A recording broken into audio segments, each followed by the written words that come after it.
Assalamualaikum warahmatullahi ta'ala wabarakatuh. Ila hadratin Nabi Mustafa sallallahu alaihi wasallam, wa ila azwajihi wa dhurriyyatihi, wa ila ashabihi, wa ila tabi'in, wa ila tabi'ut tabi'in, wa ila al-ulama wal nuqaba wal nujaba, wa ila awliya'is salihin, wa ila abaina wa ummahatina, wa ila al-muslimina wal muslimat wal mu'minina wal mu'minat, wa khususan ila syekhuna Abu Hasan al-Ash'ari wa Abu Mansur al-Maturidi. Bisiril Fatihah.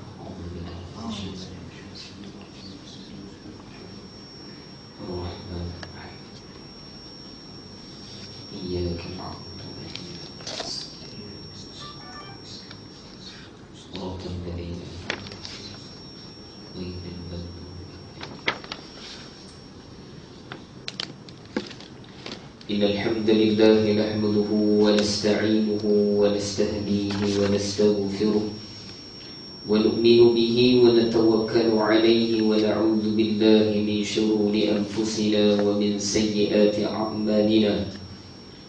من يهده الله فلا مضل له ومن يضلله فلا هادي له.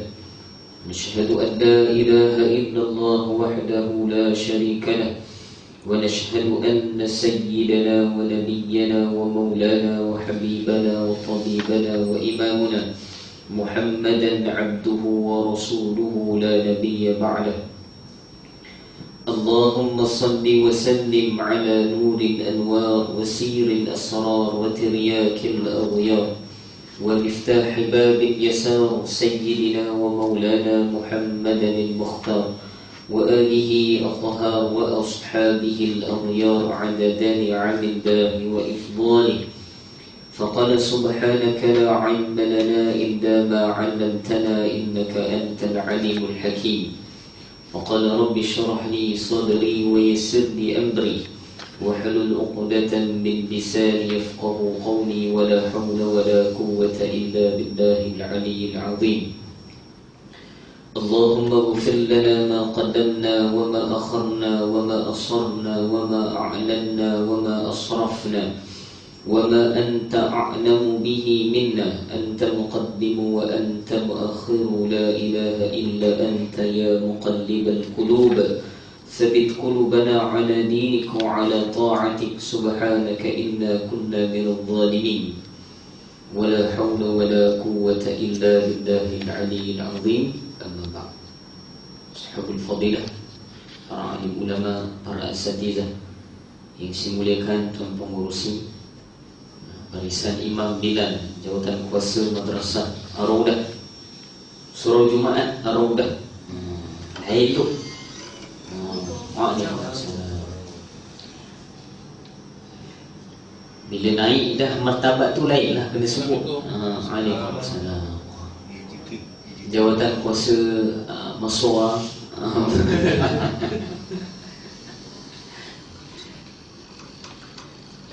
Alhamdulillah, syukur pada Allah Subhanahu wa ta'ala. Hari ini berapa hari ini peningkatan? 287.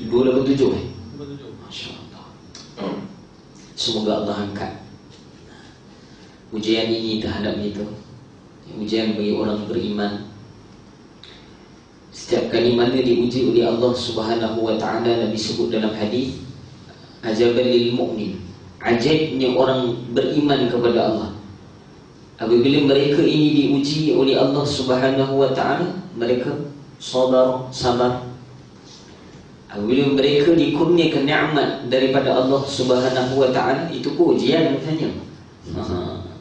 Mereka syukur. Tu Nabi sebut ajaib bagi mereka yang beriman. Ajaib sebab apa? Sebab apa pun yang berlaku pada diri dia tidak mengesankan diri dia dengan makhluk. Bahkan dia lebih dekat dengan Allah. Kalau dia diuji dengan benda yang berlawanan dengan hawa nafsunya, maka dia sabar. Sabar adalah tingkatan amalan yang paling tinggi. Paling tinggi. Sabar ni tak semua orang dapat. Ingat senang ke sama kan? Dulu Tok Guru saya cerita, ada seorang syekh, Tok Guru ni dia mengajar. tasawuf lah. Kita apa tak tahulah. Tapi mengajar tasawuf. Tasawuf ke tasawuf ke tak tahulah. Tasawuf lah, yang penting tasawuf lah. Dan ustaz tu tasawuf lah. Mengajar lepas subuh pula. Lepas subuh. Habis dia mengajar, habis minum semua, sarapan pagi sebelum PKP ni lah. Di zaman dia tak ada lah PKP dulu punya cerita ni. Lepas tu pergi, dia nak pergi bilik air. Dia bilik air, cek slipper tak jumpa. Cek slipper tak jumpa. Kemudian dia marah. Dia kata, siapalah yang ambil slipper aku ni, dia kata. Tak mengaji, dia kata. Tak mengaji sebab ambil barang orang tanpa izin. Para ulama sebut mengambil sesuatu perkara tanpa izin ni adalah sifat syaitan. Sifat syaitan. Kemudian datang JK suara masjid datang. Ustaz sabar, Ustaz sabar. Ustaz dah lah tak tahan sakit perut, cek slipper tak jumpa pula. Kalau Ustaz tu cakap apa? Sabar dalam kitab. Sabar tu dalam kitab. Tadi Ustaz tu mengajar sabar. Pergi bilik air pula tak tahan. Orang pula ambil slipper. Sabar dalam kitab. Ini sabar bukan dalam kitab yang kita nak cerita ni. Sabar para ulama sebut sehingga Imam Syafi'i, Al-Imam Muhammad ibnu Idris Al-Syafi'i. Kena ingat nama ni, Muhammad ibnu Idris Al-Syafi'i. Orang yang sangat alim dalam bidang tafsirul Quran, sangat alim kabir. Tak ada orang menafikan kealiman Al-Imam Syafi'i. Dia mengatakan, saya pernah cerita dulu, di dalam Al-Quran kalau Allah tidak turunkan suratul, maknanya Allah tak turunkan seluruh ayat Quran kecuali surah Al-As. Ni Imam Syafi'i sebut, kalaulah Allah hanya turunkan suratul As, wal As, innal insana lafi ayat tu, 3 ayat tu, nescaya cukup kata Imam Syafi'i menjadi bekalan umat akhir zaman. Besar nilai wal As. Saya tak nak cerita wal As pun panjang dah, tu modal 2 jam tu wal As. Wal As saja tunggu saya syarah sejam setengah. Apa dia Al-As? Pada sudut lughah, mantiknya, nahunya, sarafnya. Kenapa wal Asr? Kenapa wal As? Didatangkan wa. Itu tak nak cerita lah, tu panjang tu. Tapi nak beritahu dalam ayat ini Allah sebut wal Asr, demi masa. Itu penterjemah Al-Imam Fakhruddin Ar-Razi dalam kitab Mafatihul Ghaib, dan juga Al-Imam Ibnu Kathir dalam tafsir Ibnu Kathir mengatakan wal Asr ini demi waktu petang, waktu asar yang tepat. Akan tapi ala kulli hal demi masa. Innal insana lafi khusr. Semuanya manusia ini dalam kerugian. Semua manusia, tidak ada yang tertinggal. Al-insan, para ulama sebut siapa pun dia rugi. Kemudian ada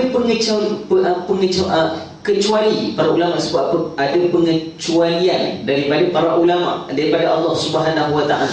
Susah nak sebut pula hari ni. Saya suara nak hilang tak hilang ni, saya sini. Dah tak lama dah ni. Boleh JK. Allahu Akbar. Innal insana lafi khusr illa alladhina amanu wa 'amilus shalihat wa tawassaw bil haqq wa tawassaw bis sabr. Para ulama sebut di dalam ayat ini Allah mentakhirkan sabar. Sabar ni letak akhir sekali. Lepas iman, lepas amal soleh, lepas menyampaikan dengan kebenaran, barulah menyampaikan dengan kesabaran. Wa tawassaw bis sabr. Para ulama sebut menyampaikan tu bukan sahaja menyampaikan kebenaran. Beriman pun kena sabar, beramal pun kena sabar, dan kamu menyampaikan ilmu agama Allah pun kena sabar. Maka sabar ini kemuncak, para ulama sebut. Dan di dalam ayat Al-Quran kita semua sedia maklum, jelas Allah sebut innallaha ma'as sabirin. Dan para ulama sebut ayat ini mutlak dan mudah difahami. Orang yang sabar ni Allah bersama dengan dia. Allah bersama. Bila Allah sebut ma'a, tidak dipisahkan oleh Allah. Maksud dia apa? Selagi mana seseorang tadi mendahulukan sabar, maka Allah bersama dengan dia. Dan sabar ada peringkat.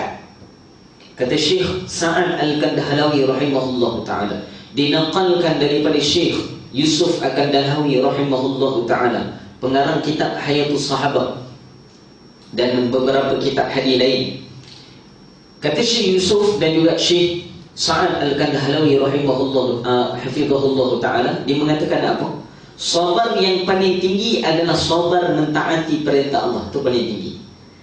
Dia kata sabar, orang pukul saya ustaz, saya sabar. Itu sabar rendah hari ini, para ulama sebut. Sabar yang paling tinggi bila mentaati perintah Allah.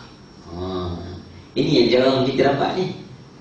Ustaz, taat perintah Allah pun kena sabar. Kena sabar. Sabar itulah istiqamah. Ada saja, apa saja ujian yang datang, aku kena aman. Aku kena ikat dia aku dengan aman. Apa saja ujian yang datang pada aku, tetap aku pergi mengaji. Apa ujian yang datang pada aku, tetap aku beramal kepada Allah, tetap aku sedekah, tetap aku infak di jalan Allah. Itu sabar, para ulama sebut. Dan sabar ini nilai yang sangat besar di sisi Allah Subhanahu wa ta'ala. Ni nak dapat ni benda besar. Dapat semua insya-Allah. Maka sabar ni para ulama sebut dia penawar. Dia penawar. Dan para ulama sebut doanya kita ini kena doa dengan mengambil tawassulnya ataupun keberkatannya Nabi Syuaib alaihissalam. Nabi Syuaib alaihissalam. Para ulama sebut antara mereka, Nabi Ayub alaihissalam. Nabi Syuaib lah, Nabi Ayub alaihissalam. Nabi Syuaib pak mentua Nabi Musa. Nabi Ayub alaihissalam. Nabi Ayub para ulama sebut dia adalah orang yang paling sabar sekali. Para ulama sebut orang paling sabar dalam atas muka bumi ini adalah Nabi Ayub alaihissalam. Dan kemuncak bagi sabarnya itu Nabi Muhammad sallallahu alaihi wasallam. Itu tak ada siapa boleh challenge Rasulullah sallallahu alaihi wasallam. Sabarnya Rasulullah sallallahu alaihi wasallam. Ini buat kecil ni tuan-tuan. Ini buat kecil ni, benda kecil. Kecil apa ustaz? Kena sekali ke? Saya tak cakap saya nak kena, tak. Tapi saya nak beritahu kena sabar. Dan samping itu kena beramal. Sabar saja tak boleh mendatangkan apa-apa manfaat. Para ulama sebut melainkan kena ambil ikhtiar daripada kita. Boleh sebut insya-Allah. Habis. Kita sambung pengajian itu. Kitab Aqidatul Awwam. Aqidatul Awwam. Allahu Akbar. Semalam saya jumpa kitab asal. Saya mengaji dulu Aqidatul Awwam. Tipik. Alhamdulillah sampai. Mau jauh sampai. Alhamdulillah. Para ulama sebut, saya melihat kitab Aqidatul Awwam tu semua matan. Kalau kita tengok yang belah depan tu matan. Orang dulu ni dia hafal Aqidatul Awwam. Sebab akidah bagi orang awam paling baik hafal. Kalau tak apa hafal pun kenal, tahu kitab Aqidatul Awwam. Dan para ulama sebut mereka yang habis mengaji kitab ini, insya-Allah di hadapan Allah Subhanahu wa ta'ala ada alasan. Sekurang-kurangnya pengajian telah berjalan. Faham tak faham? Urusan Allah Subhanahu wa ta'ala. Tapi memandangkan kita kadang-kadang memahami urusan Allah itu kita serah saja pada Allah, tak boleh. Para ulama sebut kena ikhtiar, iaitu memahami dengan kaedah yang betul, mengikut pada guru yang betul, kemudian mengikut pada cara pengajian yang betul, barulah dapat kefahaman yang betul. Maka barulah serah kepada Allah Subhanahu wa ta'ala. Dan para ulama sebut di dalam kitab Aqidatul Awwam ada keberkatan. Mengaji saja para ulama sebut ramai orang mengaji, tapi yang kita nak apa ni? Berkat. Makna barakah, berkat, ziyadatul khair ilahi. Bertambahnya keberkatan, bertambahnya kebaikan di sisi kita. Maka mereka yang mengaji kitab akidah ni para ulama sebut hidup mereka diberkati oleh Allah Subhanahu wa ta'ala. Antara sedar ataupun tidak sedar sahaja. Dapat semua insya-Allah. Sebelum nak mula mengaji kitab ni, saya nak cerita sikit boleh? Di zaman dahulu, macam back story pula kan.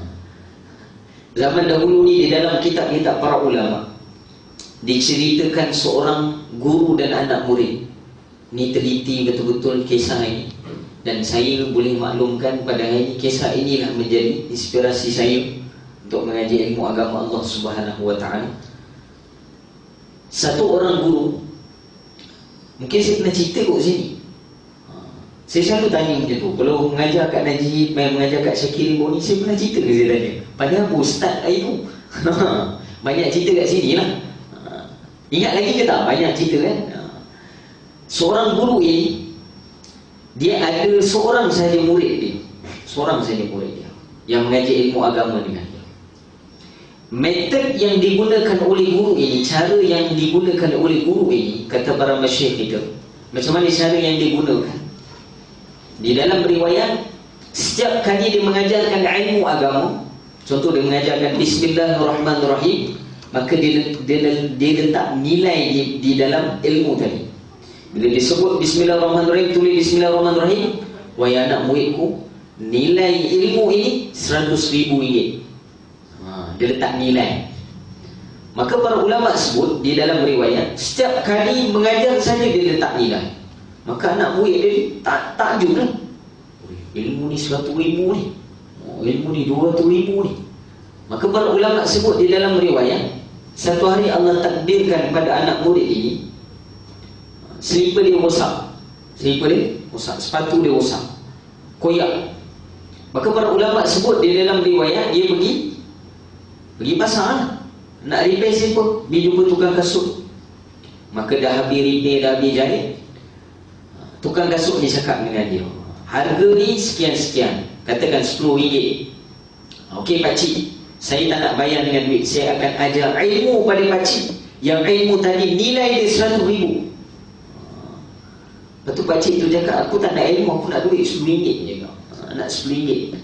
Kalau macam tu saya up lagi, tok guru saya ada ajar ilmu yang 250,000. Aku tak nak ilmu, aku nak RM10.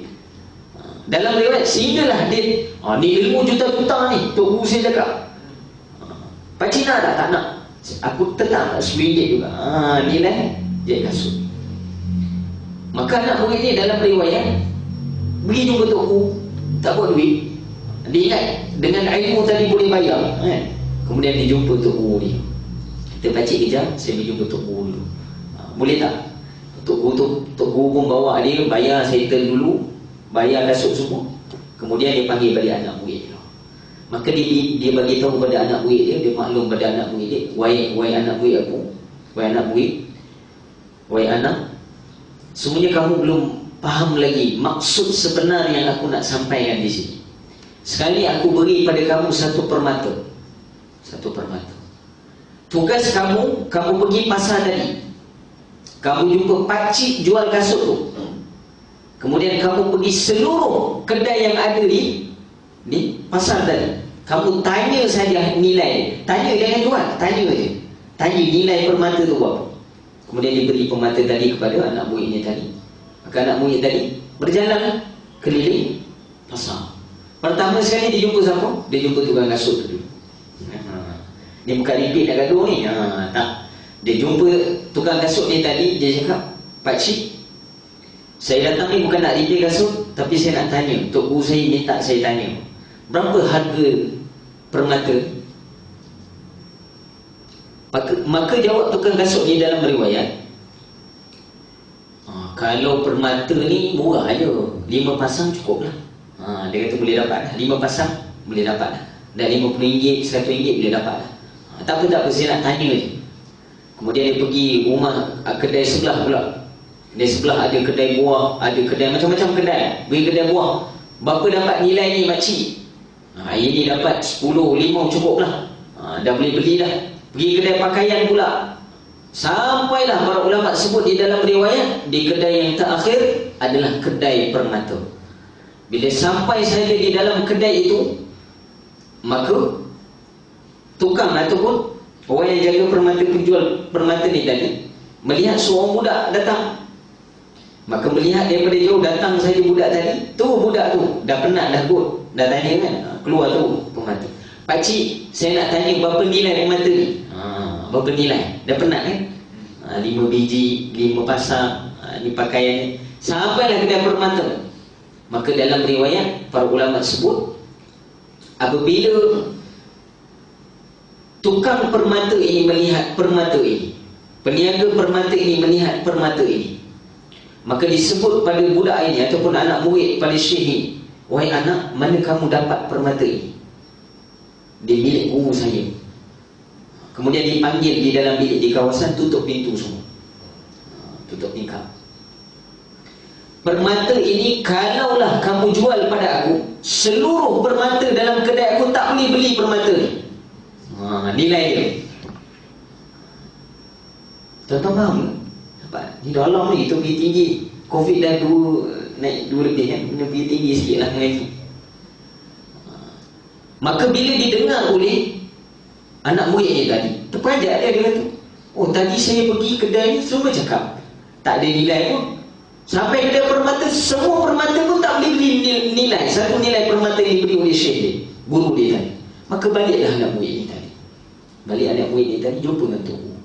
Dia pun ke Kurzari, bagi laporan, bagi tahu pada guru dia, wahai syekh, tadi saya pergi kedai ni Kedai ni kata 5 biji cukup, kedai ni, sampailah kedai yang akhir, kedai permata yang tak akhir. Maka kedai permata tadi kata, tukang permata tadi kata, kalaulah kamu jual, kamu nak jual pun aku tak mampu nak beli, seluruh permata tak mampu nak beli. Apa maksud sebenar syekh beri pada saya ni? Maka kata guru ni tadi apa? Ni nilai besar yang kita nak ambil. Apa dia? Kata guru tadi, inilah nilai ilmu agama. Nilai ilmu agama. Kalau kamu buat permata pada tukang kasut, dia tak tahu nilai itu. Tak tahu. Dia hanya tahu nilai kasut sahaja di mata dia. Kalau kamu pergi pada kedai buah, maka dia tahu nilai buah. Dia tak boleh dinilai dengan nilai permata tadi. Hanya jauh hari saja mengenal. Waalaikumsalam. Selamat datang. Ahlan.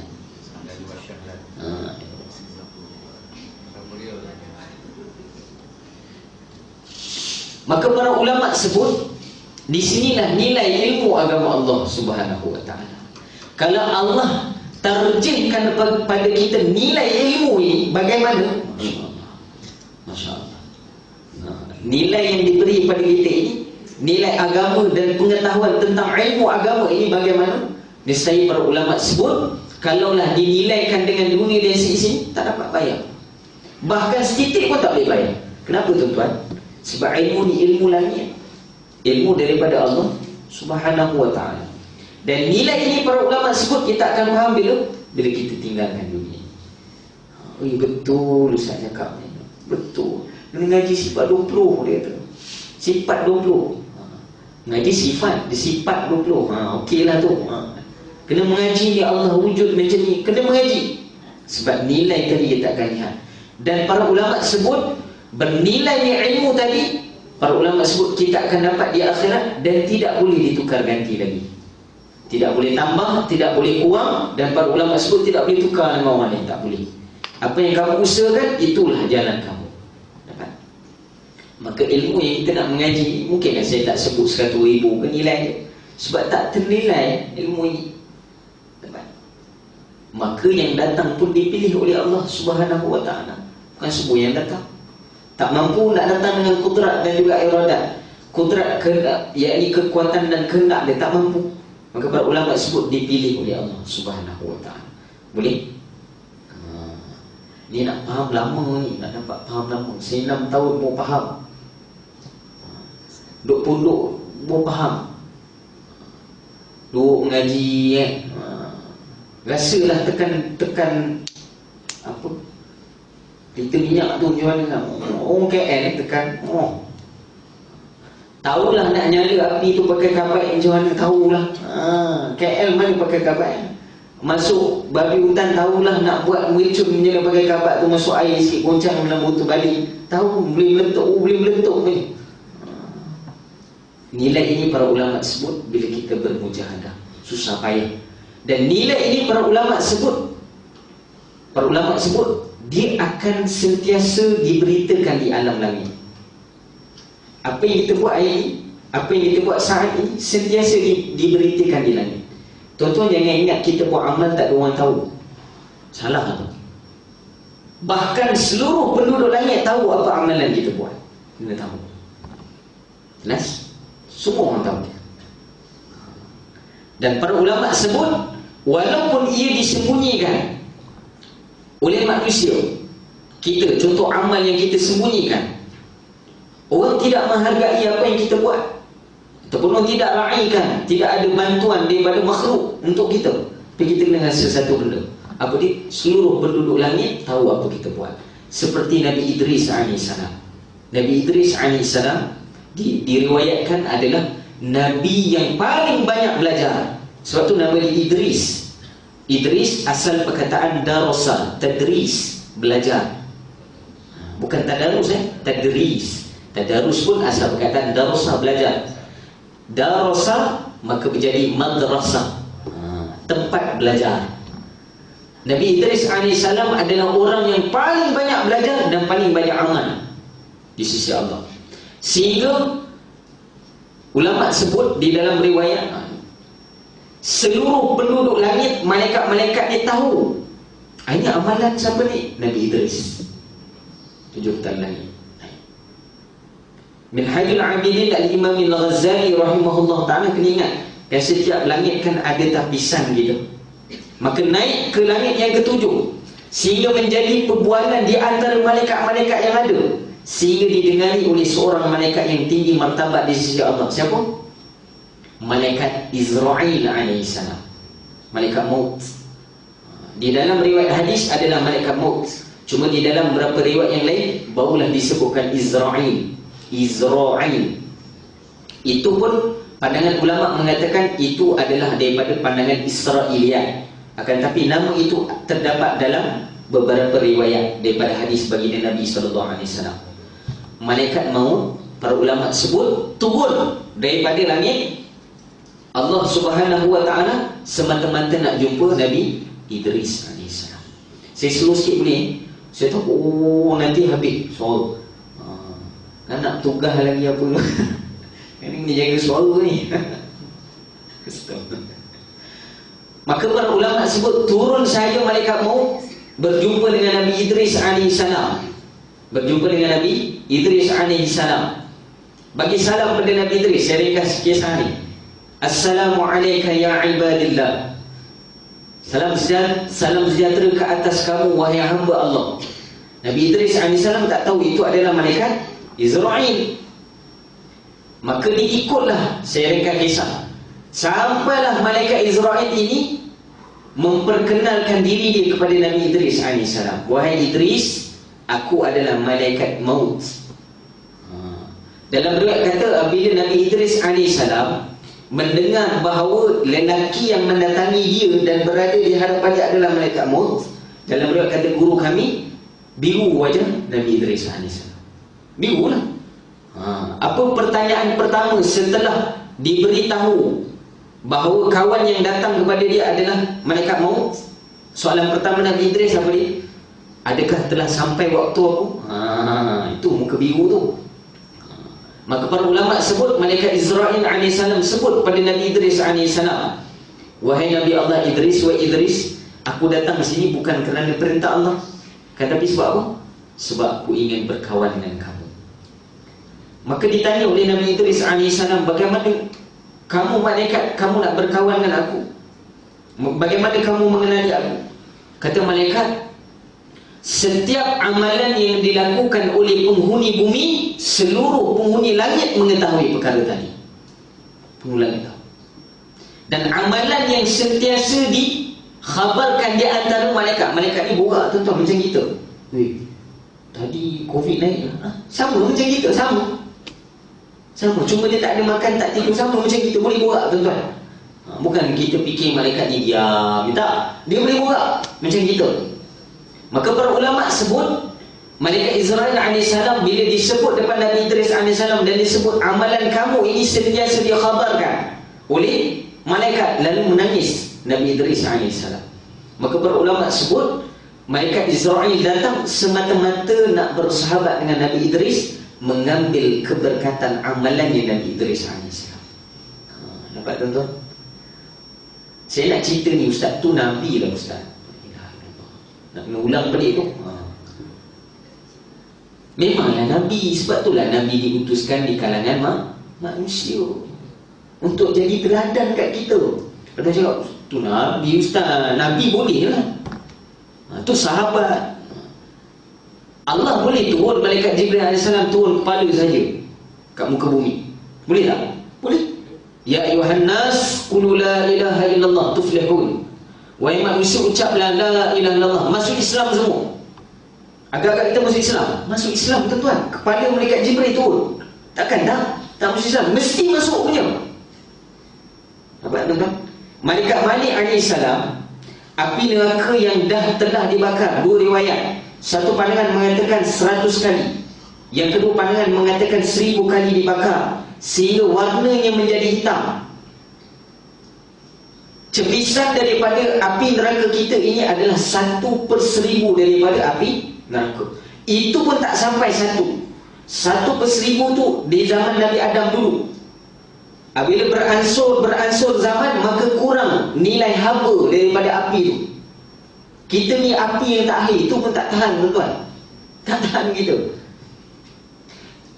Para ulama sebut malaikat Malik alaihi salam, kalau dia tunjul muka dia dalam neraka, api neraka akan makan sesama sendiri. Sebab takut lihat muka malaikat Malik alaihi salam.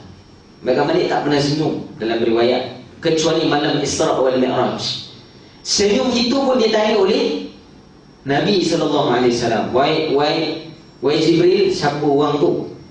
Tengok aku tak senyum pun. Dia dalam Kifayatul Muhtaj. Maka Jibril AS kata, itulah malaikat Malik, wahai Rasulullah. Sepanjang aku melihat dia, itulah muka paling manis dia pernah buat. Muka paling manis dia pernah buat. Itu pun Nabi sebut. Kenapa muka dia macam tu? Agak-agak jumpa kita macam mana lah tuan-tuan. Api neraka pun makan sama sendiri. Takut dengan malaikat Malik, nak tengok muka dia. Allahu Akbar. Orang dalam neraka, para ulama sebut, lagi malaikat Malik, malaikat Zabaniyah yang menyeksa dalam neraka, lagi kuat, lagi banyak dia seksa kita, lagi dia taat perintah Allah, lagi Allah suka. Apalah nasib kita besok, insyaAllah. Maka para ulama sebut, untuk mendapatkan nikmat seperti Nabi Idris AS, tidak ada jalan lain melainkan jalan belajar, tadris, belajar, dan beramal dengan apa yang kita tahu. Ilmu bukan semestinya jadi ustaz. Ustaz boleh lah, ustaz tahu, saya mana tahu. Ilmu ni para ulama sebut semua kena mengaji, sebab semua menghadap Allah Subhanahu Wa Taala. Dapat semua insya-Allah kan? Tak mula lagi. Habis. Qala musannif rahimahullahu taala, nafa'ana bihi wa bi'ulumihi fid darain amin. Ila anqal, muka surat 43. 43. Kita nak habis dah, kita ambil. Saya nak habis pun dekat 2-3 tahun jugalah Ustaz. Nak habis pun kan. Daripada zaman bujang sampai nak dapat anak tak habis lagi. Kita dah sampai pada bab beriman kepada ataupun beriman pada hari kiamat. Hari kiamat adalah hari hancurnya seluruh alam semesta. Ni kita dah bahas sebelum ni. Saya sempat baca 2 baris je, betul? Okey lah tu 2 baris. Okey lah. Tok Guru saya 1 baris. Saya 2 baris tu tak lawan Tok Guru lagi lah. Saya cerita sungguh ni tuan-tuan. Pondok tuan-tuan mengaji kulit-kulit tuan-tuan. Tak tahan balik lah. Memang tak tahan balik. Tok Guru syarah je. Hang ambil, hang dapat. Tak ambil, tak dapat itu. Dobit dapat, tak dobit tak dapat tuan-tuan. Bumi dan seluruh alam raya serta makhluk yang ada di dalamnya akan binasa. Ini kita dah pegang. Orang beriman seluruh akan binasa. Saya dah cerita sebelum ni kan. Mungkin ada yang tengok dekat Astro semua, nak cari planet lain dah, apalah ni. Tak ada yang orang beriman tak macam tu. Sehingga kan ada berita kata beberapa negara veto, wallahu alam pada mana sumbernya. Beberapa kuasa veto ataupun kuasa besar dah menyediakan dah balang-balang, bukan balang, apa orang panggil, kawasan ataupun tempat tinggal di bawah tanah yang anti gempa. Tuan-tuan, hari kiamat ni bukan gempa macam naik Ogawa tu, bukan gempa macam tu. Gempa para ulama sebut Di dalam Al-Quran nanti kita sebut beberapa ayat. Para ulama sebut goncangan yang Allah Ta'ala buat bagaimana sehingga bukit dan gunung itu menjadi debu, tuan-tuan. Macam mana boleh goncang tu? Kalau kami dulu mengaji dulu di IAI, teori yang mendatangkan Big Bang, teori Big Bang, ada perbandingan adakah teori Big Bang itu sama dengan kiamat? Para ulama sebut tak sama. Itu pun 1% je. Tu Big Bang, pum, letup tu kan, Big Bang, jadi mawar merah. Surah Ar-Rahman. Para ulama sebut cetusan itu tak sama dengan kiamat, tak sama. Ada orang sama dengan benda tu. Itu baru cetusan ataupun letupan bintang yang jadikan black hole dan sebagainya, nak adakan alam semesta. Para ulama sebut lebih lagi nilai dia. Lebih lagi nilai. Yang kita tahu sekarang ni baru satu jenis sahaja. Nabi sebut dalam riwayat ada 17,000 jenis makhluk. 17,000 jenis. Manusia salah satu pada jenis itu. Berapa jenis lagi? Wallahu a'lam, tak tahu. Di mana duduk dia? Wallahu a'lam, tak tahu. Maka para ulama sebut di sinilah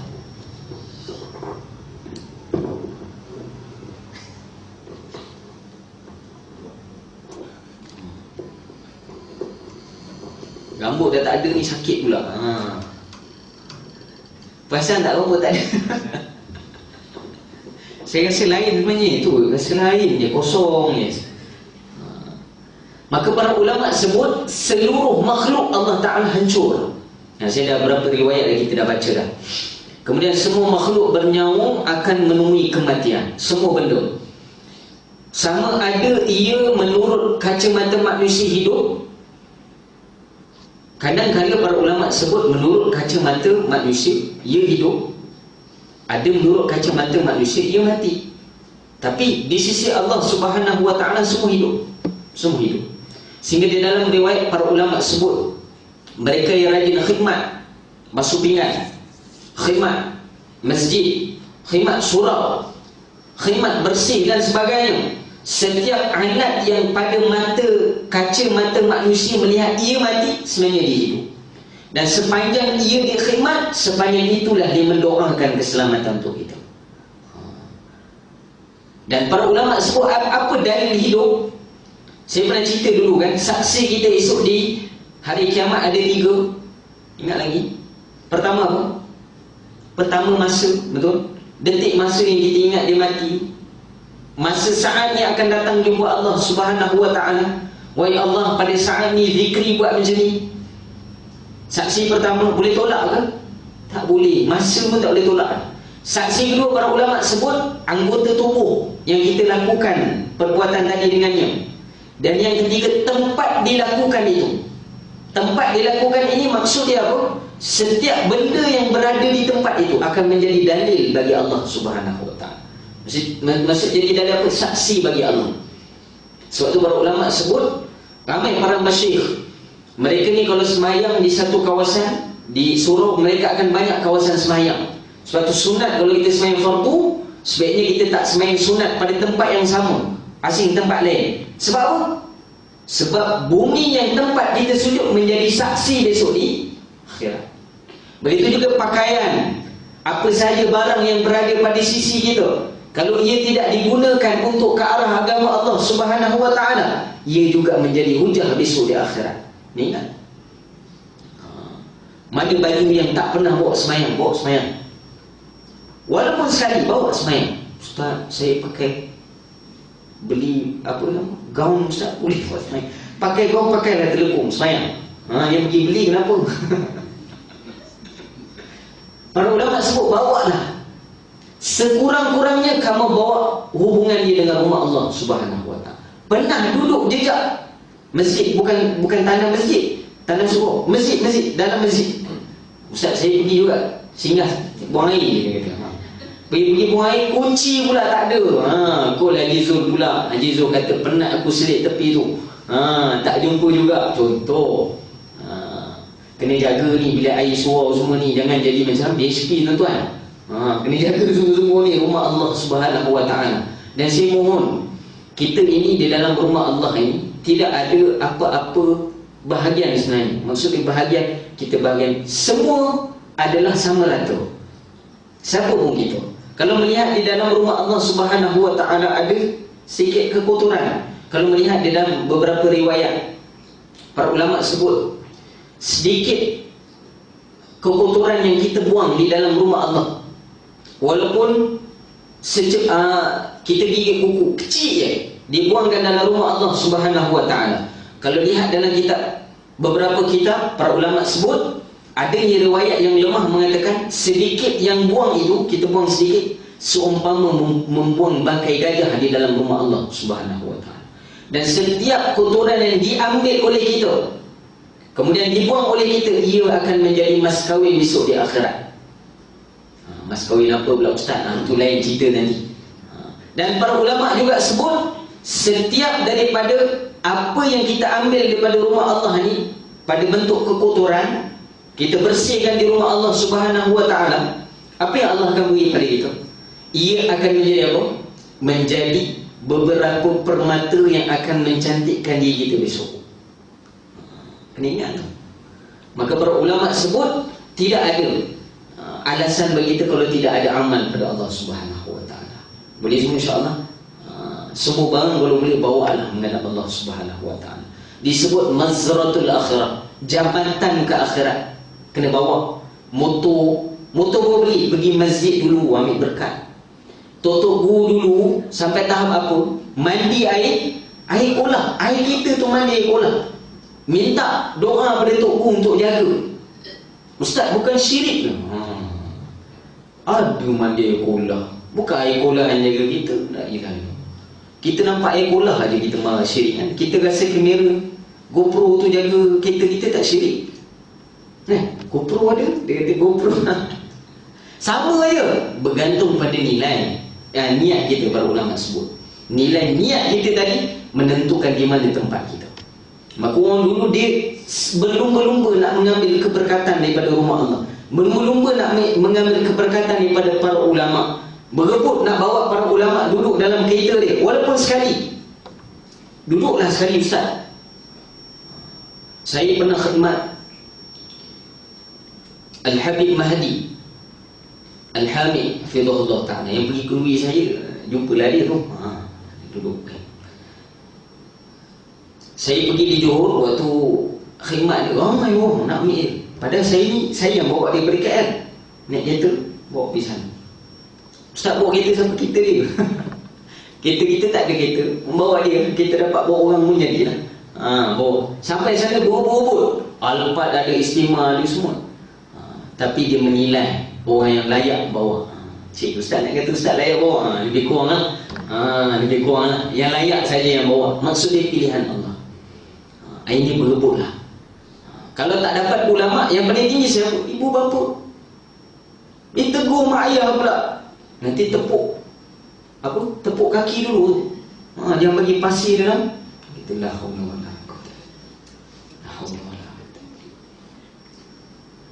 Dulu tuan-tuan, kita nak naik kereta tak ada alasan pun mak ayah kita letak. Kita berak lagi dalam kereta dia, tak tahan. Siap cuci dalam, pakai white tissue. Dulu tak ada white tissue, pakai lampin. Lampin cuci je. Tak ada pun alasan. Para ulama sebut, ini kita pula letak alasan. Membawa mak ayah itu juga keberkatan. Saya kalau boleh bawa mak saya naik motor, saya bawa naik motor, tapi tak boleh bawa sebab dia tak nak lah. Maka bawalah, para ulama sebut. Tak mampu nak beri tempat, maka bawa orang yang berkat. Nampak? Gunakan dia ke arah yang berkat. Maka ini semua adalah alasan hujah kita di akhirat. Nampak semua? Jauh kita syarah ni. Kemudian bumi hancur. Bumi hancur dengan nilai apa? Bumi hancur ini, maksud bumi ini para ulama sebut keseluruhan daratan, sama ada yang pernah kita sampai ataupun tidak sampai. Kan? Bukan faham bumi ini hanya bumi ini. Kalau tempat daratan itu dimarah, itu juga akan hancur. Kan? Kalau nak fikir bumi, kecil sangat bumi ini. Kecil sangat bumi ini. Dan para ulama juga sebut dalam riwayat, bukan sahaja bumi, bahkan langit juga akan runtuh. Seperti yang disebut bumi hancur, langit runtuh. Kenapa bumi hancur, langit runtuh, Ustaz? Kenapa langit tak hancur? Para ulama sebut runtuhnya langit dengan maksud apa? Dengan maksud apa? Diturunkan seluruh makhluk yang ada di langit ketika itu, dihancurkan semua, kemudian dihimpunkan pada satu kawasan. Apa? Itu Yaumul Mahsyar. Tingkat langit tak layak sebut hancur, sebab dia tingkatan tinggi. Kita kena sebut runtuh. Itu adab. Dan kalau tata bahasa, bangunan itu hancur dengan bangunan itu runtuh, mana tepat? Runtuh lebih tepat daripada hancur. Hancurnya apa? Kawasan bawah. Yang bawah yang kita rasa selamat ni, semua hancur. Yang duduk atas rasa tak sangat, runtuh. Dapat? Semua benda. Allahu Akbar. Dan air laut tumpah. Air laut tu tumpah. Maksud tumpah apa? Di sini dibawa air laut itu ke daratan. Itu pertama. Dibawa air laut itu ke daratan. Ustaz, kiamat air laut pergi mana? Air laut pergi mana, Ustaz? Jawapannya apa? Wallahu a'lam. Saya pun tak tahu, tuan-tuan, mana pergi air laut. Kadang orang tanya kan, ada orang tanya, orang bertanya kepada Syekh Abu Nu'man rahimahullah ta'ala, wahai Syekh, siapa isteri iblis? Apa nama isteri iblis? Oh, dia tanya iblis ni isteri. Abu Nu'man jawab apa? Waktu dia kahwin dulu tak jemput aku, dia kata. Abu Nu'man, Syekh Abu Nu'man sebut apa? Waktu dia kahwin dulu, iblis kahwin, dia tak jumpa aku. Dia tak tahu, aku gharib, tak tahu siapa isteri. Soalan ni pun kena ada adab juga nak tanya pun. Tumpah bermaksud apa? Dibawa air laut tadi ke daratan, tempat kita. Maksudnya melimpahi pada kita. Bukan melimpahi makhluk lain, tapi melimpahi manusia dan juga jin. Jelas? Semua orang bertanya-tanya apa yang sedang terjadi. Ini dalam riwayat saya pernah sebut dulu, sebelum berlaku kiamat, Allah ni adil, tuan-tuan. Allah ni maha penyayang. Gitu. Sebelum berlaku kiamat, kita kena ingat, kata Tuanku Haji Razali bin Ibrahim sallallahu ta'ala, tuanku saya, sebelum berlaku kiamat, saya dah cerita dah sebelum ni, berlaku kegelapan 3 hari. 3 hari gelap sebelum matahari terbit belah barat. Sebelum nak berpindah belah barat tadi, adakah Allah berhajat pada 3 hari gelap itu untuk mengalihkan matahari? Tidak. Kita yang mengaji tauhid, Allah ni bainal kafi wal nun, sudah jadi dah. Dia antara kaf dan nun. Allah tak berhajat pun pada perkataan kaf dan nun. Kun tu tak berhajat. Ada orang kata Allah kena sebut kun, bo fayakun, bo jadi. Tak. Allah tak berhajat pada kun. Kun itu keterangan bagi kita, bo faham. Bainal kafi wal nun, di antara kaf dan nun, kun. Kita nak faham jadi, kena sebut jadi lah. Saya sebut ja, faham tak? Tak faham kan? Kena sebut ja, di, bo faham. Maka para ulama sebut, adakah Allah bertakluk kepada perkataan untuk menciptakan? Tidak. Dan apa tujuan Allah Ta'ala gelapkan bumi dahulu? Untuk memberi peluang kepada kita. Allah beri peluang ini 3 hari bumi gelap. Ketika itu para ulama sebut, ni apa yang sedang terjadi. Maksudnya apa? Masih lagi bertakluk kepada logik akal kita. Macam mana sekarang? Kita masih bertakluk. Sebab tu kalau kita tak mengaji hukum akal, hukum adat, tak tahu yang mana. Tak tahu yang mana perlu didahulukan, mana yang perlu disampingkan, mana yang perlu dijunjung, mana yang perlu dijinjing. Faham, tuan-tuan? Ini agama, tuan-tuan. Agama apa berlaku agama? Orang dulu agama mereka junjung. Agama, junjung. Ini junjung. Jinjing begini. Apabila benda yang dijinjing nak jatuh, benda yang dijunjung nak jatuh, maka yang dijinjing dilepaskan. Maksud dia apa? Para sahabat salafun salih dulu, akhirat mereka junjung, dunia mereka dijinjing, keperluan hidup mereka. Apa yang berlaku hukum akal, hukum adatnya, mereka jinjing. Apabila nak jatuh yang dijunjung, maka dilepaskan yang dijinjing. Maka memegang akhirat itu lebih utama. Ini kat kita apa? Terbalik. Kita para ulama sebut kefahaman kita yang dijunjung adalah dunia. Yang dijanjikan adalah akhirat. Apabila dunia kita nak jatuh, kita korban akhirat kita. Berapa ramai sebab kerja korban semayang. Dan para ulama sebut, berterusanlah yakin ini, berterusanlah keadaan ini sehingga hari kiamat. Keadaan kita macam ni, berterusan. Allah akan buat macam tu. Sehingga kan bila gelap 3 hari ni, kata Tuanku saya sebut, 3 hari gelap ini pun manusia masih kata ini fenomena alam. Fenomena alam ni tak ada apa-apa. Sehinggalah para ulama sebut, ditakdirkan di akhir hari ketiga, masuk hari keempat, pagi yang keempat, terbit saja matahari belah barat, maka ketika itu barulah penuh rumah Allah Subhanahu wa ta'ala. Barulah penuh kita dengan amal kepada Allah Subhanahu wa ta'ala. Akan tetapi tidak ada peluang. Bila terbit saja belah barat, maka tertutuplah pintu taubat Allah Subhanahu wa ta'ala. Dapat? Termasuklah orang kafir, para ulama sebut, bila terbit saja belah barat, mereka akan jadi siapa? Rumah Allah Subhanahu wa ta'ala. Akan jadi itu keselamatan. Macam mana kita dah lihat sekarang ni, berlaku musibah, berlaku ujian. Macam mana orang yang non-Muslim datang kepada rumah-rumah Allah Subhanahu wa ta'ala. Kita pula jadi tak boleh terima pula. Alah, dah pula. Patut kita kena tunjuk akhlak lah ketika itu. Dia nak melihat apa yang berlaku. Macam mana kesenian Islam itu bagaimana. Kitalah yang mempertunjukkan perkara tadi. Maka para ulama sebut, dia dah datang. Samalah besok sebelum kiamat, perkara sama berlaku. Tapi sayanglah nilai kita dengan dia sama masuk. Dulu tak terima, taubat oleh Allah Subhanahu wa ta'ala. Wa na'udzubillah min dzalik. Kita berlindung dengan Allah Subhanahu wa ta'ala. Kalau tak lepas pun kat kita ni, ustaz belum sampai ke waktu itu. Belum sampai lagi ustaz ni. Kita kena ingat ada talian nasab keturunan kita besok. Tak apalah ustaz, dorang-dorang boleh dah cakap besok. Besok di akhirat para ulama sebut bagaimana? Kita akan lihat bagaimana keadaan kita. Jelas insya-Allah. Sikit lagi boleh? Sikit lagi. Awal lagi. Semua orang bertanya-tanya apa yang sedang terjadi, bermakna apa? Ketika itu ini adalah mereka yang tidak beriman kepada Allah Subhanahu wa ta'ala. Terkejut apa yang berlaku. Firman Allah Subhanahu wa ta'ala, A'udzu billahi minasyaitonir rajim. Idza zulzilatil ardu zilzalaha. Idza Idza Beza Idza zul. Za di mana za? Hujung lidah di hujung gigi atas. Zal, za. Idza. Bila zai kena semi, berdesir. Za. Idza zulzilatil, beza. Idza zulzilatil. Dapat?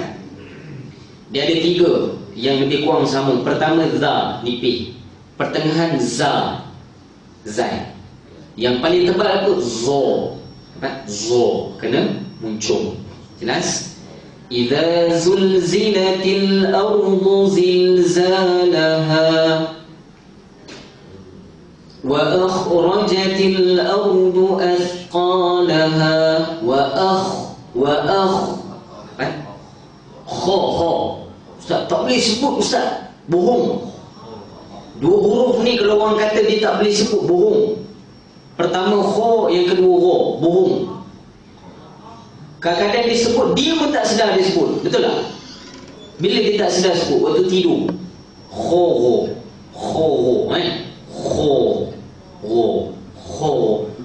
tiba nak mengaji tak boleh sebut, bohong. Kata Tok Pusir, bohong. Kena rakam, bini dia kena rakam. Ni bukti abang boleh sebut kho dengan betul. Kho di mana kho? Dengan ro di awal tekak. Bila menyebut kho dan ro, pedih anak tekak kita. Dapat? Kho, ro, dapat? Wa akhrajatil ardu athqalaha. Dapat? Wa qala al-insanu ma laha yawma idzin tuhaddithu akhbaraha. Habis. Apabila bumi digoncangkan dengan goncangannya yang dahsyat. Siapa yang goncang bumi? Adakah Allah memegang bumi? Tak. Allah yang goncang ke? Siapa yang goncang tuan-tuan? Para malaikat Allah Subhanahu wa taala. Dapat? Akidah Ahlussunnah wal Jamaah jelas. Allah turun di langit bumi. Allah yang turun. Bukan. Malaikat rahmat. Kalau Allah turun, saya tak bagi soalan umur 40-30. Umur budak umur 7 tahun tanya, Allah turun ni apa ni? Ni Allah turun ni apa? Allah turun ni pada langit tu ni apa? Ni eskalator ke? Lift ke? Tu kan soalan budak dah jenam. Betul tak? Logik tak? Logik tak? Boleh tanya tak? Jawapan dia boleh. Kenapa boleh tanya? Sebab kita yang buka soalan pada dia. Betul. Kerana akidah kita dah kata Allah tidak bertempat. Macam mana Allah boleh turun daripada langit ke bumi pula? Allah tak bertempat. Tak bertempat macam mana pula Ustaz? Itulah Allah.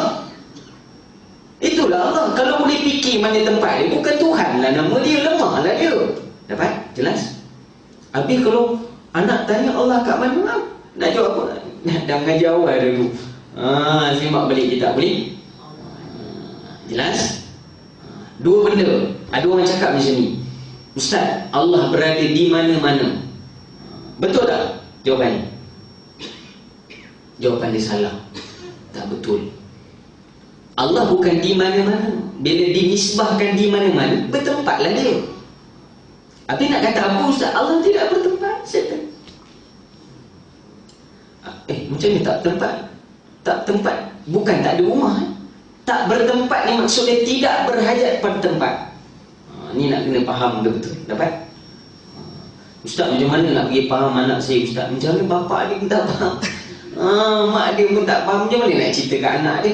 Orang tak ada apa-apa nak bagi apa, betul tak? Kan tu para masyarakat sebut orang tak ada apa-apa, dia nak bagi apa? Dia pun tak faham, macam mana nak bagi orang faham? Maka bila diiktikadkan dalam hati kita bahawa Allah tidak bertempat, anak itu Allah akan bagi faham. Jangan risau. Dapat? Ini orang banyak isu anak saya nanti. Allah tarbiyah lepas anak lahir. Saya tunggu nanti bulan 11 lah. Lepas anak lahir, apa yang berlaku? Apa yang kita kena buat? Seorang lelaki, bapa, sunnah yang pertama kena buat apa? Azankan dia betul? Azankan. Saya nak tanya, azan dengan tujuan apa? Sunnah bagi dia Nabi SAW. Tepat. Tu, saya tak cakap salah. Tu tak bagi cakap salah. Tu ada salah tu. Para ulama sebut itulah tarbiyah pertama perkataan kita pada dia. Jangan perkataan lain, melainkan azan. Besarkan Allah. Allahu Akbar, Allahu Akbar. Tak payah tarik pun tak apa tuan-tuan. Kayak syukur tarik pula, takut orang datang semayang nanti. Pelan-pelan cukup sebelah kanan. Walaupun di Bilal Masjid Sayyidina Osman contoh. Sayyidina Osman dekat lah kan. Turun Bilal Masjid Najib. Dapat? Tak perlu. Para ulama sebut bila azankan dan maksud apa? Mengajarkan kalimah itu. Saya nak tanya, baby yang keluar daripada perut tadi, dia faham tak apa bapak dia cakap? Bukan baby, bapak dia pun tak faham apa bapak dia cakap. Betul? Allahu Akbar, Allahu Akbar, dia pun tak faham. Allah Maha Besar. Tahu Ustaz? Tahu Allah Maha Besar, Allah Maha Besar. Tahu Ustaz? Kadang-kadang orang pun tak faham bila Bilaghatil Arabiah, bahasa Arab. Para ulama sebut, kita sebut pada anak, dah lah azan dan perkataan kita bahasa Arab pula, bukan bahasa Melayu. Yang sampaikan pada anak siapa? Allah. Di awal dengan kalimah Allah, di akhir pun Allah. Allahu Akbar, la ilaha illallah. Allah, Allah. Dengan maksud apa? Ikhtiar kita bagi dia. Yang bagi faham siapa? Allah. Dapat? Kerja kita mengaji sampaikan, dia tak faham. Ikhtiar kita cukup. Dapat? Jelas? Orang beriman begitu. Ustaz susah lah, Ustaz kan tak faham tipe ni. Ulama sebut kita khianat dengan hadis Nabi. Sebab tu jadi macam tu kat kita. Bila kita melakukan bukan urusan kita, maka Allah serah kat kita urusan tu. Tu kita penat dengan benda tu. Penat, dia tak habis-habis dengan benda tu. Sebab kita tak serahkan urusan itu pada pemilik. Pemilik siapa? Allah Subhanahu Wa Taala. Jelas? Termasuklah mendidik anak. Jelas? Dapat? Habis. Cukuplah. Digoncangkan ini cukuplah. Ayat kedua tu ada cerita lain tu. Ada cerita lain tu. Tu kalau syarah lagi panjang. Maka para ulama sebut di akhir, apabila hari kiamat nanti kita kena ingat yang paling besar, kita akan dibangkitkan mengikut amalan kita. Mungkin kita bersama waktu sekarang, besok naik dibangkitkan oleh Allah Subhanahu Wa Taala. Kita tak tahu di mana tempat kita. Kita bersama dengan siapa? Kita dibangkitkan di mana? Tempat kita di mana? Bagaimana amalan kita? Bagaimana keadaan kita besok? Ada yang ditenggelamkan dengan peluh di sini. Ada yang berjalan dengan mukanya. Di dalam kitab Furuq Masail wa Usul Wasail, Syekh Al-Fatani meriwayatkan dalam hadis baginda Nabi sallallahu alaihi wasallam, ada orang berjalan ke yaumil mahsyar dengan mukanya. Ditanya kepada Syekh Daud, wahai Syekh, bagaimana orang ni jalan dengan mukanya, dia jalan dengan muka? Apa jawab Syekh Daud? Nanti orang berilmu jawab, apa ni? Allah boleh jalankan manusia itu dengan kaki. Allah juga boleh jalankan manusia itu dengan muka. Kita rasa kita jalan dengan kaki kita ke? Siapa yang gerakkan kita ni? Allah Subhanahu Wa Taala. Berapa orang banyak tak ada kaki boleh jalan? Ular tak ada kaki hidup ni, boleh gilik lagi dalam. Dapat insya-Allah semua kan? Jadi para ulama sebut sebaik-baiknya di akhir nanti, di akhirat nanti kita doa supaya kita bersama-sama. Di dalam majlis ini para ulama sebut majlis ilmu ni antara salah satu asbab untuk dibangkitkan bersama besok. Jadi kita doa, warid kita ini majlis ini sama dengan Rasulullah sallallahu alaihi wasallam, maka kita minta majlis ini juga diterima oleh Allah Subhanahu Wa Taala dan kita dibangkitkan bersama dengan para anbiya dan juga Rasulullah sallallahu alaihi wasallam. Wallahu Subhanahu Wa Taala a'lam. 2 minit, ada soalan?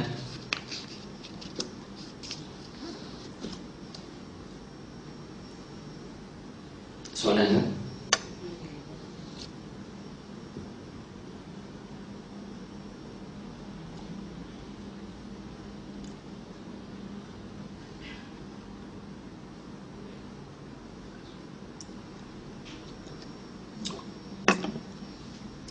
Tak ada Alhamdulillah. Semua faham ni faham semua ni. Alim-alim belaka ni. InsyaAllah semoga apa yang kita dengar pada hari ini Allah Subhanahu Wa Taala memberi kekuatan kepada kita untuk kita amalkan. Kemudian kita ambil iktibar dan kita sampaikan dengan ilmu bukan di kitab tapi di hati kita. Bagaimana amalan kita dengan Allah Subhanahu Wa Taala itu dan nilai ilmu itu. Kelik kitab banyak mana pun tak beramal pun tak boleh juga kan. Maka beramallah kita dengan sebenar-benar amal insya-Allah. Allah Subhanahu Wa Taala a'lam. Bismillahirrahmanirrahim. Alhamdulillahi rabbil alamin. Wassalatu wassalamu ala asyrafil anbiya'i wal mursalin. Sayyidina wa maulana Muhammadin wa ala alihi wa sahbihi ajma'in. Allahumma arina al-haqqa haqqan warzuqna ittiba'ah wa arina al-batila batila warzuqna ijtinabah. اللهم أعنا على ذكرك وشكرك وحسن عبادتك. اللهم ربنا هب لنا من أزواجنا وذرياتنا قرة أعين واجعلنا للمتقين إماما. صلى الله على سيدنا محمد وعلى آله وصحبه وسلم. والحمد لله رب العالمين. بالله التوفيق والهداية. والسلام عليكم ورحمة الله تعالى وبركاته.